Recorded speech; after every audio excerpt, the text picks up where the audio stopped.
সোনা কত সুন্দর বসে আছে চেয়ারের মধ্যে, দেখেছো? এখানে বসে থাকে ও, আবার চেয়ারে বসে থাকে। ওকে আমরা খাঁচাতে রাখি না, আর দেখো খাঁচাতে থাকতেও চায় না, জানো তো। দেখো কত সুন্দর করে বসে আছে, একেবারে ভদ্রমহিলার মতো। তো দেখো আমি খাইয়ে দিয়েছি, এখন ওকে ন্যাকড়া দিয়ে চাপিয়ে মানে ওকে বসিয়ে রেখেছে, ও বসে আছে গরমের মধ্যে। আর আজকে আমি বানাচ্ছি চিলি চিকেন আর fried rice, mixed fried rice, chicken আর ডিম আর হচ্ছে তোমার চিংড়ি মাছ দিয়ে।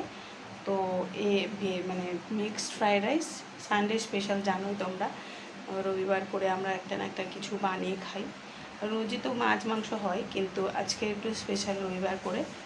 আর চিলি চিকেন তো তোমাদের দেখিয়ে দেবো, পুরো রান্নাটা হয়ে গেলে, কমপ্লিট হয়ে গেলে, ঠিক আছে চলো। আর একটু বাসির কাজ করছিলাম, তো তোমরা সবাই জানো পুজোর সময় বাসির কাজ করি আমরা, তো সেটার জন্যই আর কি সেটা হচ্ছে, মানে করে টোরের জন্য একটু দেরি হয়ে গেল আরও। আর আজকে ছুটি, সবার দোকান টোকান বন্ধ, তাই জন্য একটু দেরি করলেও কোনো অসুবিধা নেই, ঠিক আছে। চলো তোমাদের দেখিয়ে দেবো কী রান্না করছি, ঠিক আছে। বলেই দিয়েছি ফ্রাইড রাইস আর চিলি চিকেন বানাচ্ছি, সেটাই আজকের আমাদের মেনু। তো দেখো বন্ধুরা, এখানে বানানো হয়েছে মিক্সড ফ্রাইড রাইস, দেখে নাও। ডিম দিয়েছি, এখানে চিংড়ি মাছও আছে ভেতরে ভেতরে, আর চিকেনও দিয়েছি। তা মিক্সড ফ্রাইড রাইস, আর এখানে হচ্ছে চিলি চিকেন। তো আজকে আমাদের এটা মেনু। আর এখানে হচ্ছে চিকেন পকোড়া, দেখে নাও। ভালো লাগলে একটা সাবস্ক্রাইব করে দেবে আমার চ্যানেলটাকে।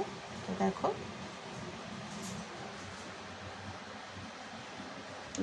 আমি খেতে হয়েছে, খুব ভালো লাগছে দেখতেও, কিন্তু তাই না? ভালো লাগলে অবশ্যই একটা সাবস্ক্রাইব করে দেবে, ঠিক আছে। দেখো দেখো বন্ধুরা, এখানে হচ্ছে থালায় বেড়ে ফেলেছি, দেখেছো চিংড়ি মাছ আছে, আর এখানে এগদো আছে, আর এখানে হচ্ছে চিকেনও আছে, আর এখানে হচ্ছে চিলি চিকেন, আর এখানে হচ্ছে চিকেন পকোড়া। তো এটাই আজকে আমাদের মেনু। ভালো লাগলে একটা লাইক করে দিও। তো দেখো